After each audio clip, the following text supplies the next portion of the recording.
Hello students, आज हमारी noun की ये 14th क्लास है एंड आई होप आप लोग अपनी सारी प्रीवियस क्लासेस को रिवाइज करने के बाद ही इस क्लास को ज्वाइन कर रहे हैं।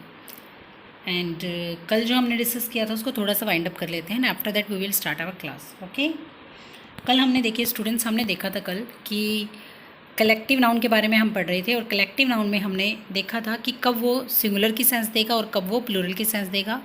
यानी कि अगर वो यूनाइटेड फॉर्म में दिखाई दे तो वो प्लूरल की सेंस नहीं देगा, कभी भी यूनाइटेड फॉर्म है तो सिंगुलर की ही सेंस देगा। और उसके साथ आप कौन सी वर्ब यूज़ करोगे, सिंगुलर या प्लूरल, कमेंट करके आप लोग मुझे बताएं, ठीक है। और अगर वो डिवाइडेड सेंस देता है तो आप लोग कौन सी वर्ब उसके साथ लगाने वाले हैं, सिंगुलर या प्लूरल, आप लोग इस चीज़ को कमेंट करके मुझे ज़रूर बताएं। एंड आफ्टर दैट उसके बाद हमने देखा था कि कलेक्टिव नाउन के साथ अगर ऑफ वाला स्ट्रक्चर आ रहा है तो उसके बाद प्लूरल और सिंगुलर आपको दोनों दिखाई दे सकता है। Right right okay. एंड अगर उससे पहले कोई प्लूरल सेंस वाला डेटर्मिनर आप लगा देते हैं जो काउंटिंग को दिखाता हो, जैसे 2, 3, 4 इस तरह का, तो हाँ बिल्कुल डैम श्योर है कि अब ये कलेक्टिव नाउन जो है सिंगुलर नहीं रह सकता, अब इसको प्लूरल होना ही पड़ेगा। और प्लूरल अगर ये हो गया तो वर्ब भी कौन सी लगेगी, प्लूरल लगेगी। राइट, इतना हमने कलेक्टिव नाउन के बारे में डिस्कस किया था। लगभग हमारा कलेक्टिव नाउन ख़त्म हो चुका है। इसके बाद लेकिन एक छोटा सा पोर्शन हमारा बचता है कलेक्टिव नाउन का, and that is the parts, that is the vocab section of collective noun.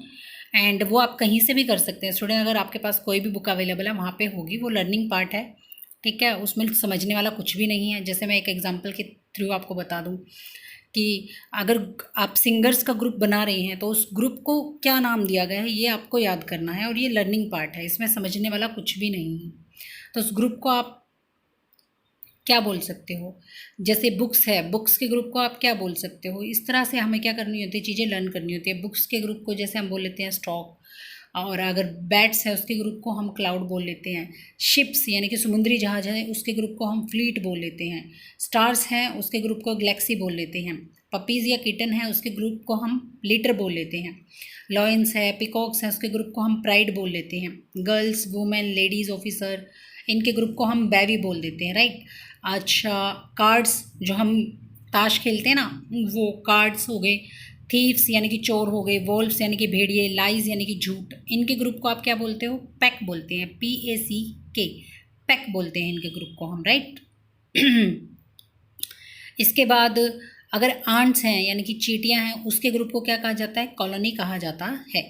Fish है, डॉल्फिन है, उसके ग्रुप को हम क्या कहते हैं, स्कूल या शोल बोलते हैं।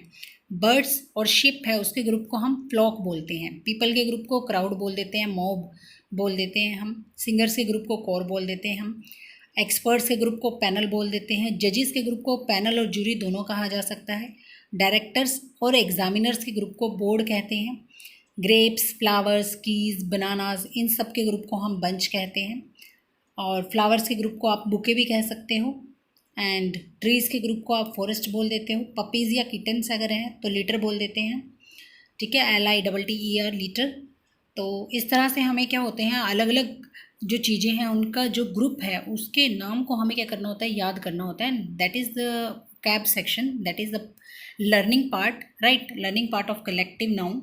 तो वो आप लोग खुद से कहीं से भी आप लोग कर सकते हैं। Which ever book you have you can do that part from that book. Okay, तो अब हम अपना आज का डिस्कशन स्टार्ट करते हैं जो कि है material noun. Right, collective noun हमारा यहाँ पर ख़त्म हो जाता है और इसके बाद हम डिस्कस करने जा रहे हैं किसको, मटेरियल नाउन को। किसको डिस्कस करने वाले हैं स्टूडेंट्स हम आज, मटेरियल नाउन को। मटेरियल नाउन क्या होता है, देखिए मटेरियल नाउन क्या होता है, नेम ऑफ मैटर्स। मैटर्स का जो नाम होता है उसको आप बोल सकते हैं material noun, name of matters, ठीक है। मैटर्स क्या, रॉ मटेरियल जिससे आप कोई चीज़ बना सकते हैं उसको आप क्या बोलते हो, मैटर्स बोलते हो। मटेरियल नाउन बोलते हो जिससे आप कोई और चीज़ बना सकते हैं, जैसे कि मिल्क। मिल्क से हम क्या करते हैं, we create so many dairy products, right, by using milk. Milk का यूज़ करके हम बहुत सारे डायरी प्रोडक्ट्स बनाते हैं, है ना। जैसे हम दही बनाते हैं मिल्क का यूज़ करके, हम पनीर बनाते हैं, हम हम मिठाइयाँ बनाते हैं तो हम मिल्क का यूज़ करके बहुत सारी चीज़ें बनाते हैं, तो इसीलिए मिल्क क्या हुआ, एक रॉ मटेरियल, और जो रॉ मटेरियल होता है वो किस में आता है, मटेरियल नाउन में आता है। गोल्ड है फॉर एग्जांपल, गोल्ड क्या होता है, उससे हम ज्वेलरी बनाते हैं, राइट, या अदर कोई भी चीज़ आप बना सकते हो, गोल्ड के बिस्किट्स भी बना लेते हैं लोग, है ना। तो गोल्ड से यूज़ करके आप गोल्ड का क्या करते हैं, कुछ भी अदर प्रोडक्ट बना सकते हैं, और जिसका यूज़ करके हम अदर प्रोडक्ट्स बना सकते हैं, जिस भी चीज़ का यूज़ करके उसको रॉ मटेरियल के अंदर रख लिया जाता है और उसे मटेरियल नाउन कहा जाता है। अब मटेरियल नाउन जो है वो क्या होता है, मटेरियल नाउन को किस कैटेगरी में रखा गया, अनकाउंटेबल नाउन की कैटेगरी में रखा गया है, राइट। अनकाउंटेबल नाउन की कैटेगरी में मटेरियल नाउन को रखा गया है। और सिंगुलर वर्ब, क्योंकि अनकाउंटेबल है, आप उसे काउंट तो कर नहीं सकते, तो इसीलिए उसके साथ कौन सी वर्ब, सिंगुलर वर्ब, उसको सिंगुलर मान के चलते हैं, काउंट तो हम कर ही नहीं सकते उसको, लेकिन अगर हमें सेंटेंस फ्रेम करना है तो हमें कोई ना कोई वर्ब तो उसको देनी होगी, राइट।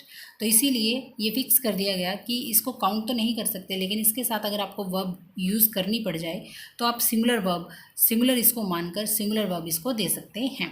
जैसे कि एक एग्जाम्पल हमने यहाँ पे लिखा हुआ है, सम गोल्ड हैज़ या हैव बीन बोट, तो दोनों में से कौन सा ठीक होगा, कौन सी वर्ब आएगी, सम गोल्ड, गोल्ड क्या हो गया, मटेरियल नाउन, और अभी हमने सीखा कि मटेरियल नाउन क्या होता है, अनकाउंटेबल की कैटेगरी में आता है, इसको आप काउंट नहीं कर सकते, तो काउंट नहीं कर सकते ना सिंगुलर ना प्लूरल, लेकिन हमें सेंटेंस फ्रेम करना था, मजबूरी हमारे सामने ये आ गई, सेंटेंस फ्रेम करने जब भी आप जाएंगे तो आपको वर्ब जो है सब्जेक्ट को देनी ही देनी पड़ेगी। तो अब हम क्या करें, हम फंस गए, क्योंकि ना तो ये सिंगुलर ना ये प्लूरल, पर हमें सेंटेंस भी फ्रेम करना है, तो फिर इसके लिए एक चीज़ फिक्स कर दी गई कि आप इसको सिंगुलर मानकर चलें। अगर इसके लिए कभी भी वर्ब का यूज़ करना पड़ जाए, प्रोनाउन का यूज़ करना पड़ जाए, तो आप इसके लिए सिंगुलर प्रोनाउन, सिंगुलर वर्ब का यूज़ करें, राइट। तो इसीलिए यहाँ पर सिंगुलर वर्ब कौन सी है, हैज़ हो गई ना यहाँ पे सिंगुलर वर्ब, तो हैज़ हम इसको देंगे, हैव हमारा यहाँ पर गलत हो जाएगा। इस तरह से एरर जो है मटेरियल नाउन के बेस पर आ जाता है स्टूडेंट्स, ठीक है। इतना ही है मटेरियल नाउन में, पढ़ने लायक और कुछ भी नहीं है। चलिए फिर नेक्स्ट नाउन हम डिस्कस करते हैं अपना, जो कि है एब्स्ट्रैक्ट नाउन। एब्स्ट्रैक्ट नाउन क्या होता है, एब्स्ट्रैक्ट नाउन वो नाउन होते हैं जो फील ओनली होते हैं। कौन से नाउन, जो फील ओनली होते हैं, यानी कि जिनको आप सिर्फ फील कर सकते हो, जिनको आप टच नहीं कर सकते, आप देख नहीं सकते, राइट, जिनको सुन नहीं सकते, सिर्फ आप फील कर सकते हो, महसूस कर सकते हो, यानी कि ये सिर्फ फील ओनली नाउन ही होते हैं, और इनको भी अनकाउंटेबल नाउन की कैटेगरी में रखा जाता है। और अनकाउंटेबल नाउन आपको पता ही है, वो ना सिंगुलर ना प्लूरल, पर उनको सिंगुलर मानकर चला जाता है, सिंगुलर वर्ब दी जाती है, सिंगुलर प्रोनाउन दिया जाता है अगर कभी सेंटेंस फ्रेम करना पड़ जाए तो, ओके। अब फील ओनली नाउन कौन से होते हैं, जैसे एंगर, वो आपको दिखाई देता है नहीं, लेकिन फील तो होता है ना, अगर कोई गुस्सा कर रहा है तो आपको पता चलता है कि हाँ सामने वाला क्या कर रहा है, हमें गुस्सा कर रहा है। स्माइल, कोई हमें स्माइल पास करता है तो हमें पता चलता है ना कि हाँ वो हमें देख के क्या हो रहा है, खुश हो रहा है, ओके। हैप्पीनेस, खुशी हमें महसूस होती है, हम उसे देख या टच नहीं कर सकते। तो कोई भी चीज़ जिसको आप देख या टच नहीं कर सकते वो एब्स्ट्रैक्ट नाउन के अंडर आती हैं। तो अभी हम देखने वाले हैं कि इनको हम कैसे पहचान सकते हैं। देखिए, कुछ एब्स्ट्रैक्ट नाउन जो होते हैं ना वो फिक्स होते हैं बेटा, वो पहले से ही फिक्स्ड है, एब्स्ट्रैक्ट नाउन ही वो होते हैं। जैसे एंगर हो गया, एयर हो गया, हमें दिखाई नहीं देती, महसूस तो होती है, टच नहीं कर सकते। लव हो गया, दिखाई नहीं देता है ना, टच नहीं कर सकते, बट महसूस होता है। तो ये तो हो गए फिक्स्ड नाउन जो पहले से ही फिक्स्ड है, ये एब्स्ट्रैक्ट नाउन ही हैं, राइट। इसके अलावा इन्हें हम बना भी सकते हैं प्रीफिक्स और सफिक्स का यूज़ करके। कैसे, देखिए मैं बताती हूँ आपको। नॉलेज क्या है, हमारी एक वर्ब होती है, सॉरी नो क्या होती है, हमारी एक वर्ब होती है ना, नो हमारी एक वर्ब होती है, उस पर हमने क्या किया, सफिक्स लगा दिया लिज। अगर आपको प्रीफिक्स या सफिक्स नहीं पता है तो आप मेरी वोकैब की क्लासेस देख सकते हैं, वहाँ पे मैंने डिस्कस किया हुआ है प्रीफिक्स और सफिक्स क्या होता है, ओके। नो क्या है, हमारी एक वर्ब है, उस पर हमने क्या कर दिया, सफिक्स लगा दिया है लिज, तो क्या बन गया, नॉलेज। तो हमने क्या किया है, प्रीफिक्स सफिक्स इसमें ऐड किया है, क्या, लिज हमने इसमें ऐड किया है। और अभी अभी हमने सीखा कि हम एब्स्ट्रैक्ट नाउन बनाते हैं ज़्यादातर, अगर हम इस फॉर्मेट पर उतारते हैं तो, ज़्यादातर मोस्ट ऑफ द केसेस में। मैंने बोला हमेशा एब्स्ट्रैक्ट नाउन बनेगा ये कंफर्म नहीं है, लेकिन most of the chances abstract noun बनने के ही हैं, ठीक है। और इसके अलावा देखिए काइंड, काइंड क्या होता है, हमारा एडजेक्टिव, उसके साथ हमने क्या किया, सफिक्स लगा दिया, क्या लगाया, नेस लगा दिया, तो क्या बन गया, kindness, which is an abstract noun, okay. Happy क्या होता है, एडजेक्टिव, उसके साथ हमने क्या किया, नेस, नेस लगा दिया, राइट। और नेस क्या होता है हमारा, सफिक्स। आपने क्या किया, एडजेक्टिव पर सफिक्स ऐड किया, वो है नेस, और इस तरह से हमारे पास क्या आया, एब्स्ट्रैक्ट नाउन आया जो कि बना हैप्पीनेस, राइट। अच्छा, अभी हम देख रहे थे कि ज़रूरी नहीं है कि हर बार क्या बने, एब्स्ट्रैक्ट नाउन ही बने, तो इसका मतलब कुछ और भी बन सकता है। हाँ बिल्कुल, कुछ और भी बन सकता है। देखिए, वर्ब पर जब भी ई आर या ओ आर लगेगा तो वो क्या बनेगा, कॉमन नाउन बनेगा, और इसका मतलब हमेशा क्या होगा, ई आर और ओ आर जो है ना, जब भी किसी नाउन के लास्ट में आपको दिखाई देंगे तो वो क्या मीनिंग देंगे, करने वाला। अगर जैसे हम देखते हैं, टीच क्या है, एक वर्ब है, ई आर लगाते हैं हम इस पर, यानी कि सफिक्स ऐड कर रहे हैं इसके अंदर, that is E R, okay. और इससे क्या बनाया हमने, टीचर, टीच करने वाला। अगर आप अदर एग्जाम्पल की बात करें, जैसे कंटेन, हम बात करें, कंटेन में हमने ई आर लगा दिया, राइट। तो कंटेनर, कंटेन करने वाला। इस तरह से आप देख पाते हैं चीज़ों को। डायरेक्ट, डायरेक्ट का मतलब क्या होता है, वर्ब होती है डायरेक्ट हमारी, ठीक है, और उसमें हम क्या लगा देते हैं, ओवर लगा देते हैं, तो क्या बन जाता है, डायरेक्टर बन जाता है, डायरेक्ट करने वाला। इस तरह से जो भी ई आर या ओ आर से बनाए गए हैं, सफिक्स लगाकर, E R O R suffix लगाकर जो भी नाउन बनाए गए हैं वो ज़्यादातर कॉमन नाउन बनते हैं, राइट। और उनका मतलब जो है ना, लास्ट में वो ये निकलता है कि करने वाला या करने वाले। आई होप आप लोगों को इतना समझ में आया होगा। अगर यहाँ तक कोई भी डाउट है student, then you can comment me, I will surely reply you, okay. चलिए, अब हम देखते हैं, हम बात कर रहे थे किसकी, एब्स्ट्रैक्ट नाउन की हम बात कर रहे थे, लेकिन कुछ एब्स्ट्रैक्ट नाउन ऐसे भी होते हैं जो क्या करते हैं, कभी एब्स्ट्रैक्ट नाउन बन जाते हैं, कभी अपना मीनिंग वो चेंज कर लेते हैं, एब्स्ट्रैक्ट नाउन का नहीं रखते, किसी और का। तो उनको भी हम थोड़ा सा देख कर चलते हैं कि कैसे आपको मीनिंग पहचानना है according to the context of the sentence. आपको सेंटेंस पढ़ना है, आपको सेंटेंस पढ़कर ही पता चल जाएगा कि वहाँ पर वो क्या मीनिंग देना चाहता है। आपको अलग से कुछ चीज़ देखने की ज़रूरत नहीं है, सिर्फ आप सेंटेंस पढ़ेंगे, उसका मीनिंग निकालने की कोशिश करेंगे, और जो मीनिंग वहाँ पर वो लेना चाहता है, जो मीनिंग सही आए, अलग अलग मीनिंग है, ठीक है, दोनों में से जौन सा मीनिंग यहाँ पर फिट होगा, सेंस देगा, उसी को ही आप क्या करोगे, वही मीनिंग आप लेके चलोगे, और उसके अकॉर्डिंग ही हम चीज़ों को यूज़ करने वाले हैं। जैसे देखें, लाइफ जो है अनकाउंटेबल नाउन होता है, जीवन हमारा, ठीक है, इसको हम टच तो नहीं कर सकते ना, जीवन को हम अपने जीवन को टच नहीं कर सकते। जीवन क्या होता है, जितनी भी घटनाएं हमारे जीवन में अब तक घटी हैं वो सब मिलकर क्या बना देती हैं, जीवन बना देती हैं, ठीक है, हम उनको टच नहीं कर सकते, ओके। लेकिन ये पर्सन्स को भी दिखा देता है। अगर वो बात करता है किसकी, जान की, जैसे हम कहते हैं बहुत सारी जानें चली गई, तो जानें चली गई का क्या मतलब होता है कि पर्सन्स की डेथ हो गई, राइट। वहाँ पर वो किसको रिप्रेजेंट करने की कोशिश कर रहा है, पर्सन्स को रिप्रेजेंट करने की कोशिश वो वहाँ पर कर रहा है। देखिए स्टूडेंट, अगर आप साथ के साथ स्क्रीनशॉट लेना चाहते हैं तो आप ले सकते हैं, लास्ट में भी आप लोगों को दिखाया जाएगा ताकि आप स्क्रीनशॉट ले सकें। आपको पीडीएफ नहीं मिलेगी, अब आपको खुद अपने हैंड रिटन नोट्स मेंटेन करते हुए चलना है, ओके स्टूडेंट्स। तो हमने देखा कि लाइफ के दो मीनिंग हो सकते हैं, एक तो जीवन, और जीवन के केस में वो एक्ट करेगा एब्स्ट्रैक्ट नाउन की तरह, और अनकाउंटेबल नाउन यानी कि ना सिंगुलर ना प्लूरल हो सकता है, बट उसको सिंगुलर मान के हम चलते हैं, ओके। और अगर जान की बात करें तो वो पर्सन्स को रिप्रेजेंट कर देगा, और पर्सन्स क्या होते हैं, काउंटेबल होते हैं वो, तो ऑब्वियस ही बात है, काउंटेबल तो सिंगुलर भी होंगे और प्लूरल भी होंगे। सिंगुलर तो लाइफ ही होता है, हम देख ही रहे हैं, और प्लूरल क्या होता है, लाइव्स होता है। क्या होता है प्लूरल, लाइव्स होता है, ओके। ठीक है, प्लूरल क्या आ जाएगा, लाइव्स आ जाएगा। अब हम एग्जाम्पल के थ्रू इन दोनों कंसेप्ट को समझने की कोशिश करते हैं। जैसे कि we lost many lives in that war. अब एक बात बताओ, हम किसकी बात कर रहे हैं, वार की बात कर रहे हैं, राइट। हमने बहुत सारे जीवन खो दिए उस युद्ध में, ऐसा कहना चाह रहे हैं क्या, नहीं, जीवन खोते हैं, लोग मरते हैं युद्ध में, लोग मरते हैं, राइट। पर्सन्स की बात यहाँ पर हम करना चाहते हैं, पर्सन्स की जान की बात हम यहाँ पर करना चाहते हैं। तो मैनी हमारा क्या होता है, अगर मैनी काउंटेबल नाउन से पहले लगता है तो ये प्लूरल सेंस देता है, और अगर ये प्लूरल सेंस वाला डिटरमिनर है तो इसके बाद जो नाउन आएगा वो कौन सा होगा, प्लूरल ही रहने वाला है। तो इसीलिए हम किसको चुनेंगे, लाइफ्स को चुनेंगे। यहाँ पर अगर लाइफ होता तो गलत हो जाता, क्योंकि अब हम जीवन की बात नहीं कर रहे, अब हम किसकी बात कर रहे हैं, लोगों की जान की बात हम यहाँ पर कर रहे हैं। तो I hope you got that concept. अब नेक्स्ट हम समझते हैं, इट हैपन्स इन लाइफ। ऐसा ज़िंदगी में होता रहता है। जब आप ज़िंदगी की बात करते हैं, जीवन की बात करते हैं, तो आप उसको एब्स्ट्रैक्ट नाउन की तरह देख रहे होते हैं, आप उसको अनकाउंटेबल नाउन की तरह देख रहे होते हैं, तो सिंगुलर की तरह ट्रीट कर जाएंगे हम। इसी तरह देखिए टाइम, टाइम भी क्या करता है, अपने रूप को बदलता है according to the context of the sentence. Sentence के कॉन्टेक्स्ट के अकॉर्डिंग अपने रूप को आपको बदलता हुआ दिखाई देगा। कैसे, देखिए मैं बताती हूँ। पहले मीनिंग समझ लेते हैं, फिर एग्जाम्पल्स के थ्रू चीज़ों को समझने की कोशिश हम करेंगे। ओके, पहला तो हम सबको ही पता है कि समय, समय जो होता है वो दिखाई भी नहीं देता, उसको आप टच भी नहीं कर सकते अगर समय है।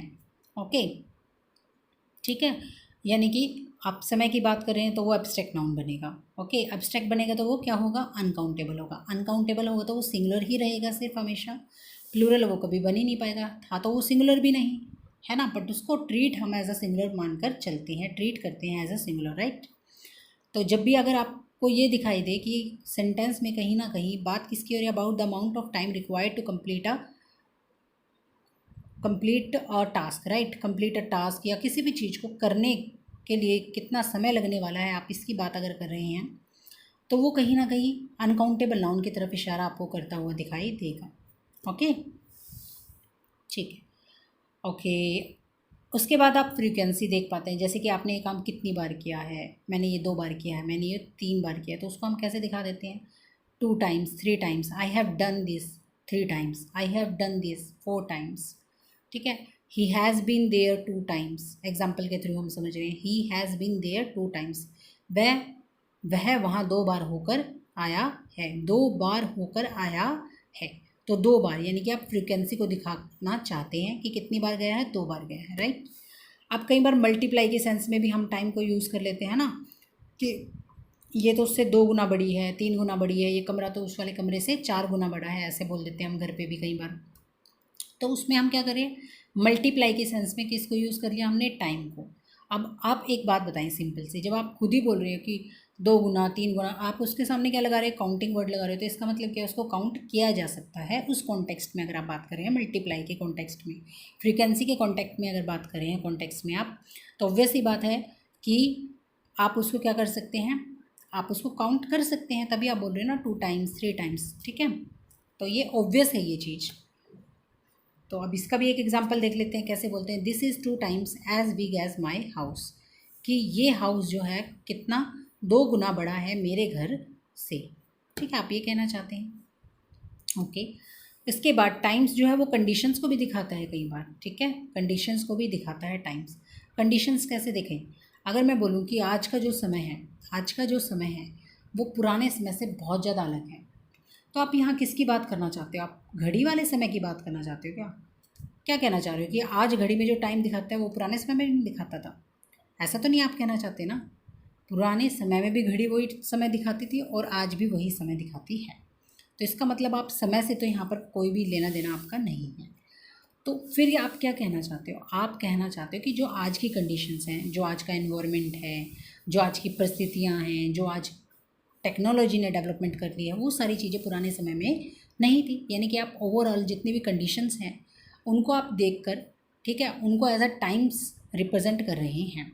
और जब आप ओवरऑल कंडीशंस को, सरकमस्टांसेस को रिप्रेजेंट करने की कोशिश करना चाहते हैं ना, कि आज की जो परिस्थितियाँ हैं, पास्ट की परिस्थितियाँ जो थी, ठीक है, परिस्थितियाँ एक तरह से आप बोल सकते हैं उसको, जब टाइम्स जो है वो कंडीशन, सरकमस्टांसेस, परिस्थितियों की सेंस दे, तो वो हमेशा आपको प्लूरल सेंस में दिखाई देगा और प्लूरल ही वर्ब लेगा।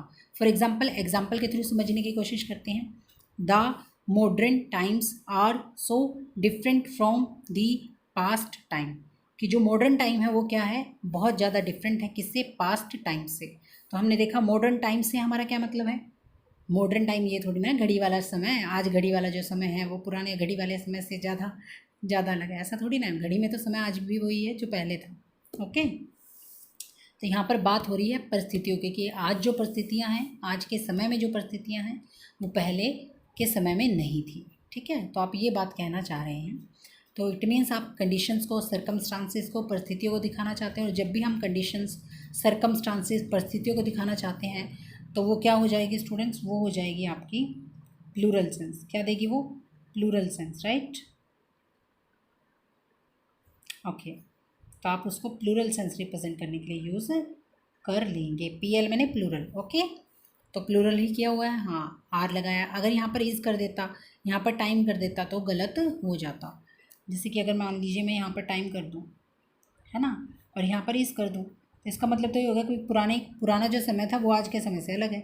और मैं समय नहीं, मैं परिस्थितियों को दिखाना चाहती हूँ, कंडीशंस को, सर्कमस्टांसेस को, क्योंकि समय तो वही है बेटा। पहले भी घड़ी जो है वो 1 घंटा इतने ही देर में दिखाती थी जितना आज के टाइम में दिखाती है, राइट। 60 मिनट्स ही होते हैं, पहले भी 60 मिनट्स थे, आज भी 60 मिनट है, कोई चेंज नहीं है, ठीक है। तो आप चेंज जो दिखा रहे हैं कंडीशंस या सर्कमस्टांसेस में दिखा सकते हैं। तो ये तो हो गया गलत। और जब कंडीशन सर्कमस्टांसेस की सेंस देगा टाइम्स, तो वो प्लूरल के सेंस में आप यूज़ करोगे और प्लूरल ही उसके साथ क्या आ जाएगी, वर्ब आ जाएगी। I hope you got this concept. तो आज की क्लास हम यहीं तक रखते हैं स्टूडेंट्स। और अगर आप लोगों को कहीं भी कोई भी डाउट आता है तो आप लोग मुझे कमेंट करके बता सकते हैं, and I will surely reply students. अगर आपको कोई भी हेल्प मुझसे चाहिए तो आप कमेंट कर सकते हैं। अगर आपको मेरा पढ़ाने का तरीका अच्छा लग रहा है तो आप मेरे वीडियोस को लाइक कर सकते हैं, कमेंट कर सकते हैं, शेयर कर सकते हैं। एंड आई होप अब तक की हमारी जर्नी बहुत अच्छी रही है, एंड आप लोग बहुत अच्छे से, बहुत प्यार से सारी चीज़ें समझते हुए चल रहे होंगे। ठीक है स्टूडेंट्स, तो ठीक है, आज के लिए इतना ही। मिलते हैं फिर जल्दी, ठीक है। Okay then, tata, bye bye.